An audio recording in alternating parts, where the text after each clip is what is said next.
Je vous avoue que là, je suis pas bien. Je suis dans un état pas terrible. Mais je suis quand même ici pour une bonne raison. Et je vous expliquerai ça plus tard, dans les prochains jours. Parce que là, je suis fatigué. Donc je vous dis à demain et bienvenue à Calgary.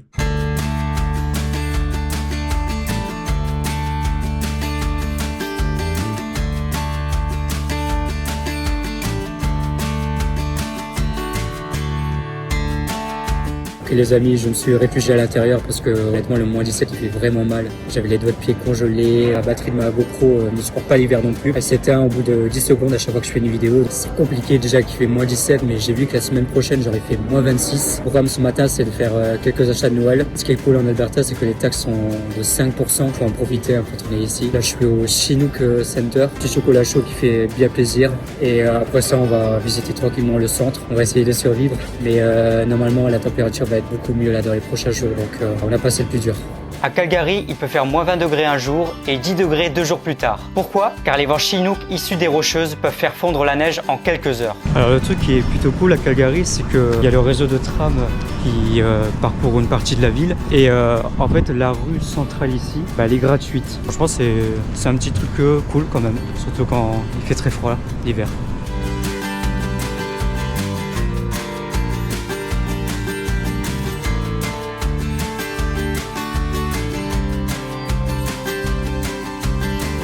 Vous allez remarquer que t'as le tramway qui passe sous la bibliothèque. C'est impressionnant. Le bâtiment est réputé pour sa façade distinctive et son atrium lumineux avec un grand puits de lumière appelé Oculus. Espace pour enfants et adolescents, salle d'études et espace calme, accès gratuit aux ordinateurs, salle de réunion, studio audio-vidéo, salle de spectacle. La bibliothèque a été conçue pour devenir un symbole culturel et urbain de Calgary, un lieu de rassemblement pour tous, pas seulement un endroit pour emprunter des livres.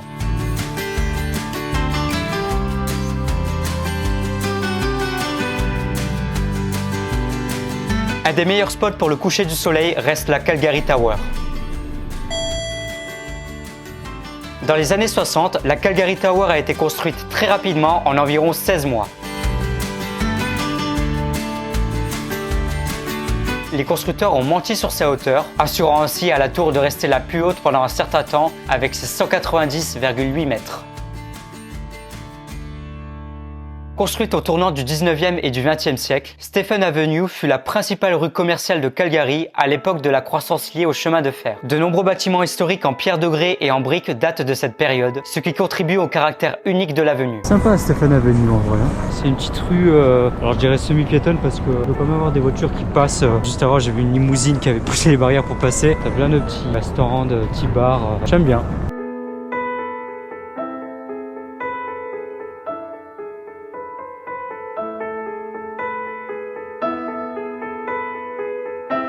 Bon voilà, c'est bon, hein, cherchez pas plus loin. On a trouvé le gagnant de la meilleure décoration de Noël. Oh le mec, il a pas fait les choses à moitié, hein.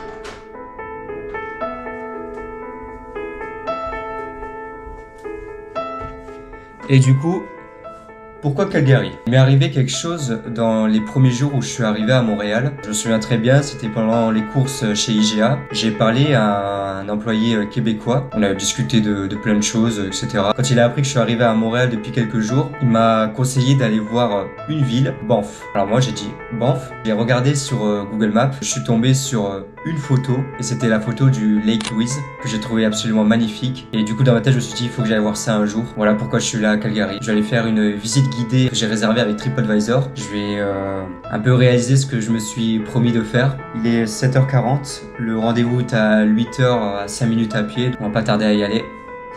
C'est parti.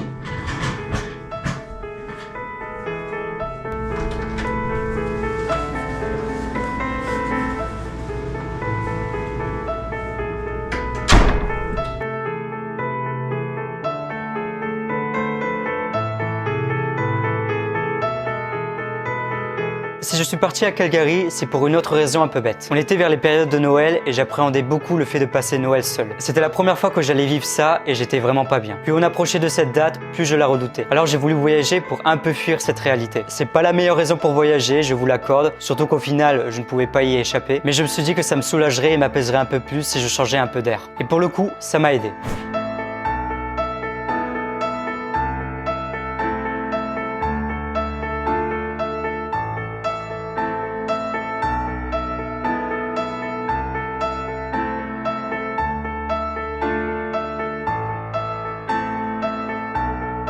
Bah voilà, on l'a fait. Et voilà quand même que je revienne en été parce que c'est pas les mêmes couleurs que j'ai vues sur les photos.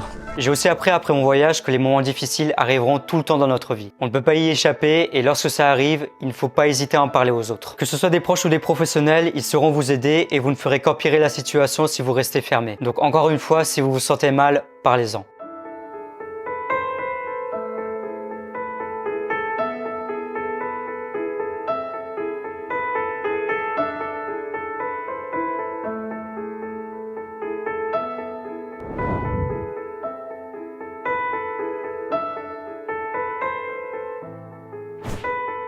Faut vraiment que des fois j'adopte la philosophie de je ne m'attends à rien, comme ça je suis déçu de rien. Parce que au début, quand j'ai vu l'abondance de neige et le brouillard, je me suis dit le paysage va pas être terrible, on va quasiment rien voir, etc. Et aussi, je pensais au fait que j'allais pas voir les couleurs du lac comme je le voyais sur les photos. Mais après ça, quand je suis arrivé aux différents endroits avec les gens qui sont heureux de s'amuser dans la neige et tout, etc.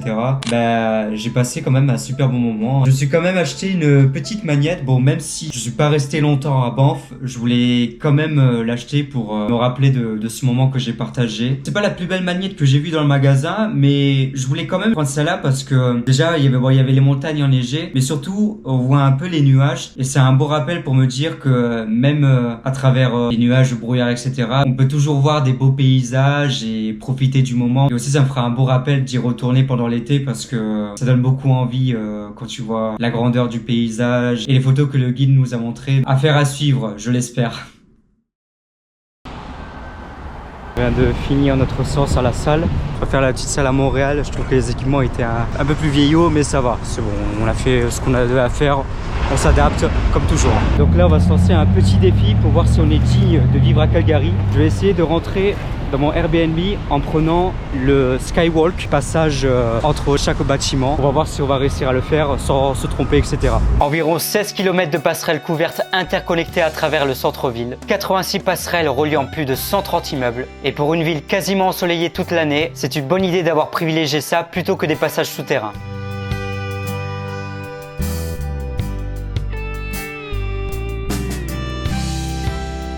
Personnellement, j'ai bien aimé la ville. C'est vraiment agréable de se balader avec le soleil. Calgary a plus de 330 jours de soleil par an et c'est très appréciable. Il y a des rues sympathiques avec des jolies peintures murales, des bonnes infrastructures où les bâtiments ont été bien aménagés pour que tu te sentes bien à l'intérieur.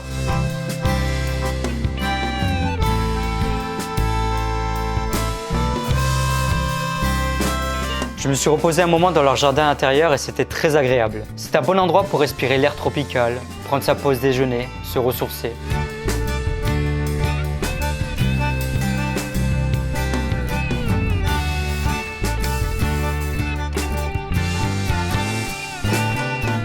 Pendant longtemps, Calgary a été la ville du pétrole au Canada. Mais aujourd'hui, c'est une ville de plus en plus moderne qui se développe dans le domaine technologique. Elle a aussi d'autres avantages d'un point de vue financier avec ses faibles taxes et environnemental avec sa proximité des magnifiques rocheuses. J'ai le sentiment que Calgary a le potentiel pour devenir l'une des villes phares du Canada si elle continue à développer son réseau de transport et son accès à la culture.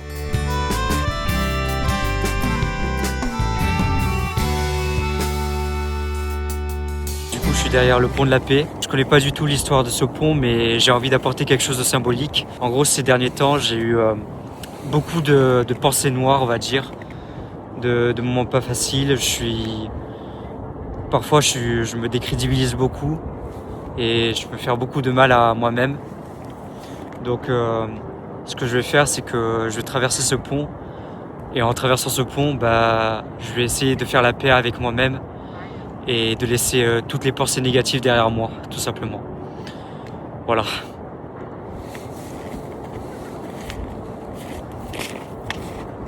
Ces quelques jours passés à Calgary m'ont fait du bien. Le fait de découvrir de nouvelles choses m'ont permis de me vider la tête. Depuis ce jour, je ne pense pas avoir fait entièrement la paix avec moi-même, mais elle progresse de jour en jour. Et ma flamme intérieure que j'avais avant ce voyage grandit petit à petit.